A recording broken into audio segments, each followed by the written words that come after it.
لیکن بعض کہتے ہیں کہ نہیں اس کا بھی ہے، لیکن اکثر یہ ہے کہ اس کی حرمت محدود تھی حضور صلی اللہ علیہ وسلم کے دور تک۔ حضور صلی اللہ علیہ وسلم نے کیونکہ کفار اس کی رعایت کرتے تھے تو حضور صلی اللہ علیہ وسلم نے بھی اس کی رعایت کر دی ہے، آگے نہیں ہے۔ تو خیر یہ اشہری حرم جو ہے اس میں یہ اس طریقے سے ہے، اس میں رمضان اور رجب شعبان اور رمضان ساقط ہو جاتا ہے، پھر یہ ذی قعدہ اور ذی الحجہ اور محرم ہو جاتا ہے، ادھر سے رجب ہو جاتا ہے۔ یہ پہلے سے یہ چلا آ رہا تھا، یہ دستور حضرت ابراہیم علیہ السلام کے دور سے، اس کو بھی امام ترمذی رحمۃ اللہ یہاں واضح کر دیا ہے کہ اشہر حرم الگ ہے، اشہر حج الگ ہے۔ باب ما جاء في ذكر فضل العمرة والحج قال حدثنا أبو كريب قال حدثنا عمرہ کی طرف تکفر ما بینہما، یہ کفارہ بن جاتا ہے جو ان دو عمروں کے درمیان جو بھی گناہ ہوئے ہوں تو ان کے لیے کفارہ بن جاتا ہے۔ اور ایسے موقع پر تو صغائر یہ مراد ہوتے ہیں جب کوئی چیز کوئی عمل جو ہے دوسرے گناہوں کے لیے کفارہ بن جاتے ہیں، گناہوں سے مراد صغائر بھی ہوتے ہیں، کبائر کے لیے توبہ بارہ چلتا ہے۔ اچھا، حج مبرور سے مراد ہے کہ جو مقبول حج، مقبول ہونے کی علامات ہیں، تو سب سے بڑی علامت اس کی یہ ہے کہ حج مبرور کہ جس میں انسان کی زندگی کا ورق پلٹ جائے، اس کی حالت بالکل تبدیل ہو جائے۔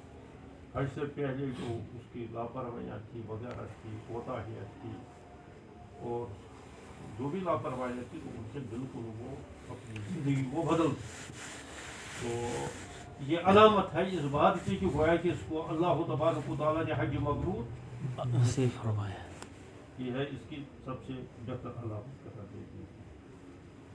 تو بعض بزرگوں کو تو جو ہے وہیں اشارہ بھی مل جاتا تھا، بلکہ کچھ بزرگوں کو تو جو ہے وہاں سے خاتم کی طرف سے آواز دی جاتی تھی کہ اللہ تعالیٰ ان کے حج کو قبول کرے۔